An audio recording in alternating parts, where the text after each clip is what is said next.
Samantala sa Souls Academy ay ipinakilala ang 6 na transfer students sa mga 5th-year students. Si Alicia na nasa mas batang katawan pa rin ay gumamit ng pekeng pangalan na Alisa Slayant at sinabing galing siya sa Hayden.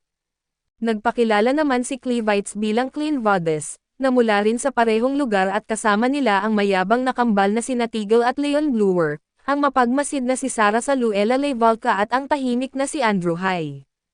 Binalaan sila ng kanilang guro na wala silang matatanggap na espesyal na pagtrato. Nagpalitan din ng makahulugang tingin sina Clint at Ray na parang pareho nilang naramdaman ang kakaibang kapangyarihan ng isa't isa.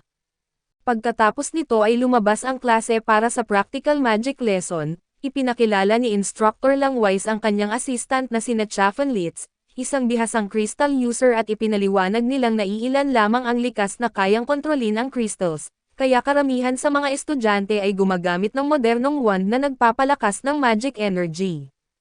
Ngunit kahit may wand ay kailangan pa rin ng tamang magic circle at tamang galaw, eksaktong tiyempo para magtagumpay at may ilang estudyante ang nagreklamo dahil hindi nakakadalo ang mga transfer students sa mga naunang aralin, ngunit sinabi nilang nasa pagsasanay na ito makikita ang tunay nilang kakayahan.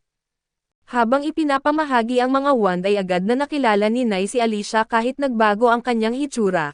Ang pagkagulat niya ay agad na palitan ng takot nang makita niyang kasama nito si Clint at tahimik siyang binalaan ni Alicia na mas ligtas kung mananatili siyang walang sasabihin, habang umiti lamang si Clint.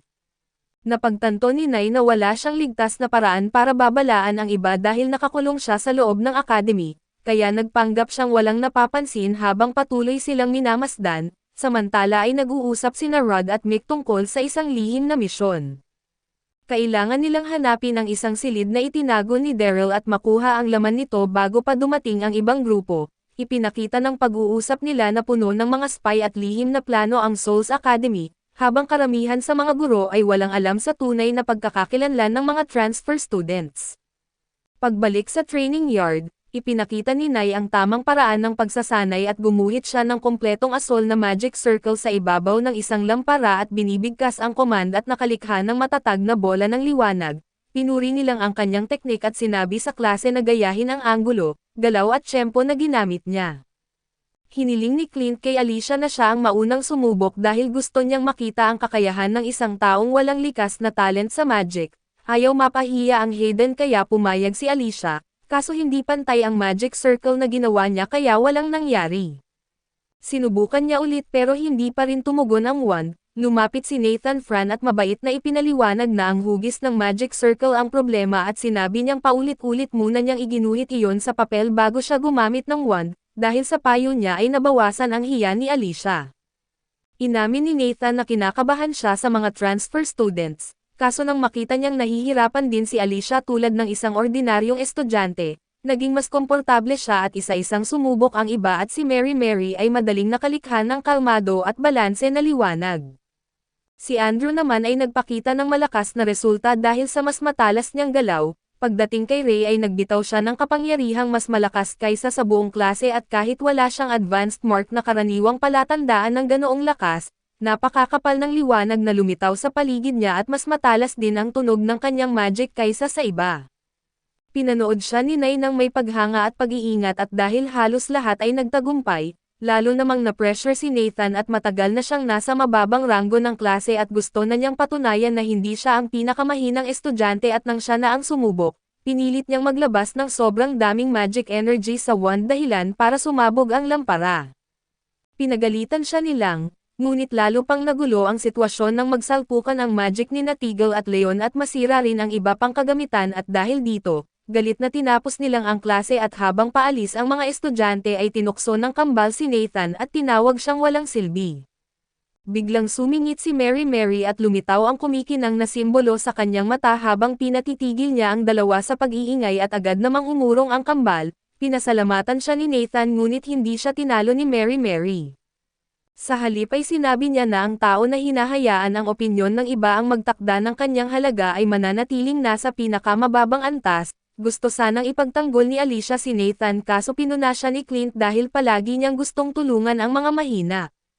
Sumagot si Alicia na normal lamang ang tumulong sa isang taong pinapahiya, ngunit iginiit ni Clint na dapat ayusin muna niya ang sarili niyang mga problema at pagkaalis ng karamihan sa mga estudyante. bumalik si Alicia sa wand at ipinagpatuloy ang kanyang pagsasanay.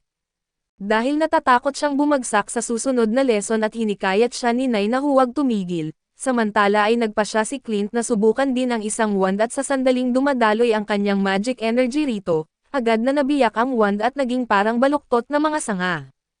Umikot ito sa hangin bago bumagsak sa kahon ng mga sirang kagamitan at sinabi ni Clint na unti-unti na niyang nauunawaan ang magic ng mga tao, at iniisip niyang baka ang lihim na silid ni Daryl ay nakatago rin gamit ang katulad na sistema at malaya niya itong pinag-usapan kasama si Alicia, habang naroon si Nay at malinaw na naririnig ang lahat. Alam ni Clint na nakikinig si Nay, ngunit naniniwala siyang wala itong magagawa para pigilan sila at dahil dito, napagtanto ni Nay na mas naging mapanganib ang sarili niyang misyon dahil sa pagdating ni Clint at Alicia at kinagabihan, pumasok si Nathan sa isang madilim na bulwagan sa loob ng isang liblib na gusali ng Academy. Naghihintay roon ang Academy Director na si Roman, habang hawak ang isang itim na aklat na nakagapos ng kadena at binuksan niya ang aklat at sinimulan ang isang lihim na pagsusuri. Inilagay ni Nathan ang isang kamay sa kanyang dibdib at pilit na nanatiling kalmado, kaso hindi agad ipinakita ang naging resulta. Kinabukasan, inanunsyo nilang nawala si Nathan kaya kanselado ang practical lesson at tinanong ni Mary si Alicia kung may alam ba siya tungkol dito at ipinaliwanag na isa sa kanyang tungkulin ang bantayan ang mga estudyante.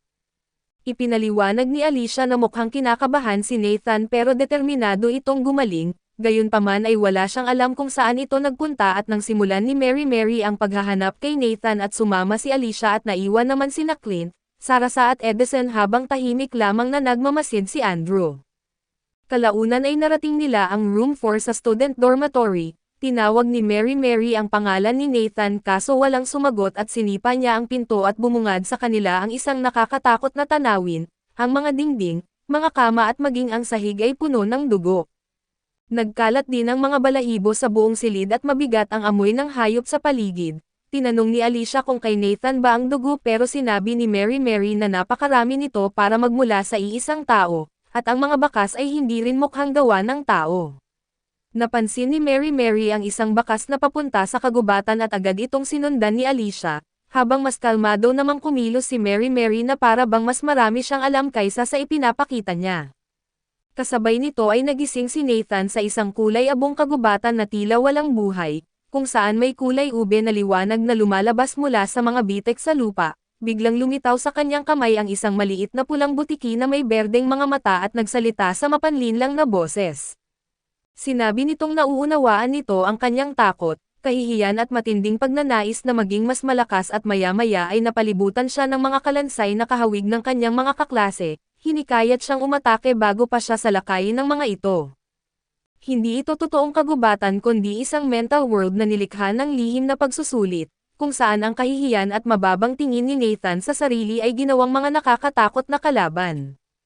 Samantala sa totoong kagubatan ay nakikipaglaban sina Tigel at Leon sa isang napakalaking halimaw na kahawig ng unggoy, balot ito ng gintong balahibo at itim na armor at inatake nila ito gamit ang apoy at mga wand. Ngunit hindi tumatalab ang kanilang mga pag-atake at umungal ang halimaw at nagbitaw ng napakalakas na shockwave. Dumating si Alicia at sinubukan na makipag-ugnayan kay Clint para maipatawag ang kanyang espada, ngunit nabigo ang koneksyon at tinamaan ng halimaw ang isa sa kambal at muntik ng durugan ang isa pa, kaya napilitan si Alicia na lumaban gamit lamang ang sarili niyang katawan. Nasugatan siya malapit sa mata, ngunit napansin niyang mas mahina ang epekto ng sound wave malapit sa gitna nito at sinamantala niya ang pagkakataon, tumalon sa braso ng halimaw at hinahampas ang ulo nito gamit ang isang piraso ng kahoy at kumapit sa likod nito habang nagwawala ito. Naalala niya ang pagsasanay kasama ang kanyang ama at ang pangako nitong gagawa ng espada na babagay sa kanyang lakas, kahit wala siyang sandata ay tumanggi siyang umatras o iwan ang iba.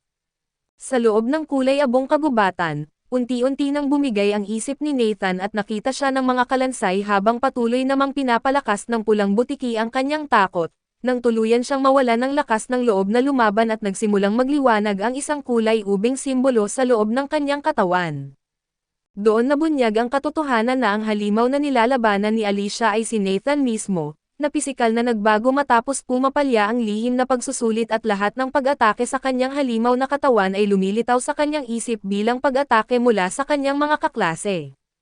Dahil sa maling pananaw na iyon, naniniwala si Nathan na ipinagtatanggol lamang niya ang sarili habang inaatake sina Alicia at ang kambal at habang nakikipaglaban ang kanyang halimaw na katawan sa totoong kagubatan, ang kanyang isip naman ay nakikipaglaban sa mga huwad na kalaban na nilikha ng kanyang pinakamalalim na insecurities.